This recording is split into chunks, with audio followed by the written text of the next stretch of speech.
Alright, maybe I overreacted just a tad bit. Capcom had a showcase yesterday where they gave us a bunch of new info on the Dead Rising Deluxe Remaster and how they're handling it.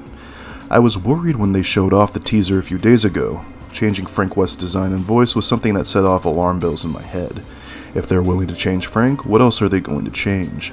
There's a trend that sequels and remakes of beloved games follow these days, in which they sand off gameplay mechanics that might not be accessible to the general audience, or drastically change the look and characterization of characters that the audience has grown to love. Looking at you, Dead Rising 4. Canadian son of a bitch. After the showcase, I'm glad to see that I was wrong. The dev team has shown us that they are sticking to the original design philosophy with a few updates to remove some of the more archaic and janky aspects of the game. As a Dead Rising purist, I enjoy these rough edges quite a bit, but I'll concede that these quality of life improvements are a good idea. With my willy in hand, I went through each frame of the showcase and have some praise and criticism to give. Let's get into it, shall we? Now, my opinion on the graphics remains the same from the original video. This game looks killer. The Willamette Parkview Mall has never looked better. It's been confirmed on the game's Steam page that this game is made with the RE engine, so you just know that the visuals are going to be great. Capcom has taken the liberty to update some of the mall's plazas.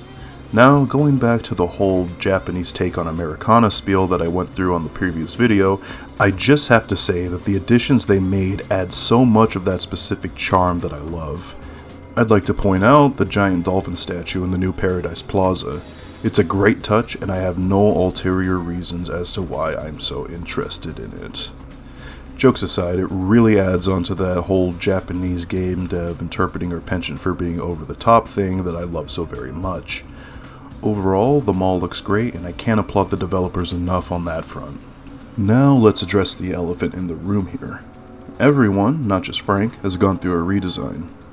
To be honest, the majority of them, I think they're okay. Let's start with the most controversial change of them all, Frank's redesign. First impressions are everything, and man, that teaser did not start us off with the right foot on Frank's new look. Frank is meant to be an average Joe, which is reflected by his original, somewhat ugly but not insanely so design. The remake doubles down on this by exaggerating his big nose and giving him a visit from the Norwood Reaper. I still have no idea what they're trying to do with the change to his hairline. That being said, the redesign doesn't look as egregious as it looked in that first trailer. He looks alright in the gameplay, and he doesn't look that bad in some of the cutscenes shown off.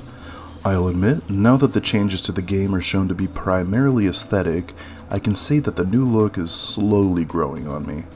Don't worry though, if you don't like the redesign, our fine friends at Capcom gave us an option to have his classic design in the game. All you have to do is pre-order the game for it. Great. Something that should be in the game is going to be held from us in order to suck more money out of our pockets. Now, there's no official reason given to us as to why Frank's original voice actor, TJ Rotolo, has not been brought back to reprise his role. I've read rumors online that he has been left out due to issues between Capcom and the actors union he's allegedly a part of. I'm taking it with a grain of salt at the moment, as I have yet to find any official reason as for the change in casting. Putting that aside, I'll keep an open mind for the new voice actor. He only had one new line added in the trailer, and that's not enough for me to give full judgment just yet. As I've stated in a comment on the last video, if they keep Frank's characterization the same as it was, I'll be okay with his new voice. Having Mr. Rotolo back would be great, but since I'm not pissing and shitting and farting and vomiting and burping and coming on the floor over my Dead Rising 4 PTSD, I'm willing to give this guy a shot. Now on to the rest of the redesigns. We saw most of the main cast, some survivors, and a few psychopaths as well. It seems that every voiced character from the original game has been recast. Like with the new voice for Frank, as long as the actors give a performance authentic to their original characters, I'm fine with it. I will, however, miss Steve Blum's voice for Cliff, as we caught a brief look at his new voice in the showcase, but I'll wait to see if the new guy is any good. Now, the redesigns for Jesse and Isabella are great. I honestly prefer Isabella's new look. I'm not sure how to exactly word this, but she looks more mysterious, if that makes sense, like she's out of place in the middle of Colorado. Anyways, perfect redesign, 10 out of 10 in my opinion. Jessie, my beloved, Capcom's best girl, You are as beautiful as the day I lost you. If I don't find a shawty like this in real life soon, I'm really gonna do it. Suicidal ideation aside, her redesign also looks really good. Brad definitely looks older now. I always thought he was closer to Frank in age, but when I looked him up on the Dead Rising wiki and found out that he's actually like 46, it made sense. All in all, the main cast looks pretty good. Now, I'm not going to go over every single character who's been shown off, so I'll finish it with two final characters that I wanted to mention. Adam the Clown looks absolutely great in this, the perfect killer clown. The other redesign was Larry the Butcher from the end of the 72-hour mode. He was a massive Chinese man with a butcher knife that had some pretty messed up ideas of what should be considered fresh meat. They've changed him from what some consider to be a racial stereotype to an average white butcher you see in any butcher shop in middle America. I'm conflicted on the matter, if I'm going to be honest. Changing him from a Chinese man to a white man looks like a move Capcom made to censor the old character design for being supposedly offensive.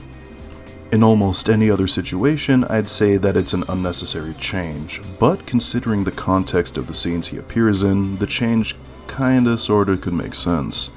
Spoilers for an 18-year-old game coming out, by the way, so listen at your own risk. Just go play the fucking game. The main villain of the game, Carlito, started the zombie outbreak due to his hometown being wiped out by the US government when an experiment to increase cattle production for the growing demand of meat in the US somehow ended up causing a zombie outbreak. At the end of the game's main 72-hour mode, he is mortally wounded and taken by Larry here in order to turn him into some tasty Carlito steaks. Carlito dies in the mall's butcher shop, surrounded by the very thing that caused the destruction of his home. Carlito's death is ironic enough, but the redesign for Larry actually adds on a little bit to this. He meets his fate at the hands of a butcher you can find on any main street in America, selling the meat his family died for. Is it censorship? Is it changing a character for the sake of dramatic irony for another character's death? Honestly, let's be real, it's probably censorship considering the political climate we live in these days, but at least it works in favor of the story for the first and only time ever. Now on to gameplay. I was very worried that they changed the game's core mechanic with the timer to make it more accessible to shitters who are late to their job every day, but I'm happy to see that there are no major changes to the timer. You're still juggling deadlines as you try to rescue survivors and make it to main scoops. One interesting addition to this is the ability to fast forward time when looking at the watch. Looks like it'll be useful for newcomers who don't want to do anything but the main story, or returning players that want to skip to see newer parts of the game. Autosaves have also been added as another accessibility option. I'd like the option to turn those off, but apart from that, not a big deal. It's a decent quality of life change for newcomers or anybody who wants to have a more relaxed playthrough. They've said that there have been some improvements to Survivor AI, but we've seen very little of Survivor escorts to say how much things have changed. One note that I got a kick out of is the stairs that they put in front of the security room vent.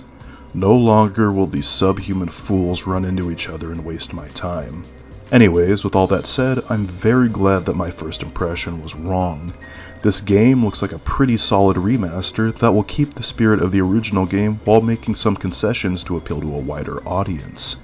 The balance between the two looks pretty good so far, and I am excited to play the game. Hell, I even pre-ordered the digital deluxe edition after seeing the showcase. I know that pre-ordering is a scam, but I have gotta have that classic Frank skin. I'm sure my support of shitty business practices will definitely look good at the pearly gates. I will say this, if you haven't played the original game and are currently waiting for the remake, I'd suggest you just play the original. The original will always be the best way to experience Dead Rising. This is going to be the final video I do on the pre-release material for the remaster. I'll probably put out a review in September after it releases. Anyways, before I go, I have an announcement to our viewers. Whoever follows us on Twitter between now and July 19th will have their Twitter handle put at the end of the upcoming Dead Rising 3 video. Follow us here on Twitter, or X, or whatever the fuck it's called these days, and become a part of Come Dungeon Gaming history. This is Pig from Come Dungeon Gaming. Have a good night, everybody.